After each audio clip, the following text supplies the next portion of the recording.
প্রিয় দর্শক মন্ডলী, আসসালামু আলাইকুম। দেশে এবং দেশের বাহিরে যে যেখান থেকে শুনছেন, আশা করি ভালো আছেন, সুস্থ আছেন, নিরাপদে আছেন। আমি অ্যাডভোকেট মোহাম্মদ বেলায়েত হোসেন। আমার আইন বিষয়ক চ্যানেল লিগ্যাল নলেজে আপনাদের সবাইকে জানাই ফুলেল শুভেচ্ছা। ভিউয়ার্স, লিগ্যাল নলেজের ধারাবাহিক আলোচনা আজকে যে টপিকটি নিয়ে আলোচনা করছি তা আপনাদের জন্য খুবই ইনফরমেটিভ হতে চলেছে।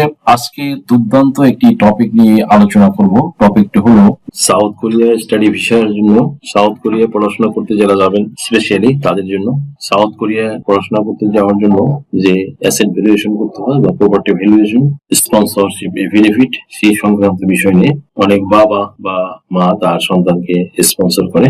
এই সংক্রান্তে যে বিশ্বের বিভিন্ন দেশে পড়াশোনা করতে যারা যায় স্টাডি ভিসা বা এডুকেশন ভিসা, হায়ার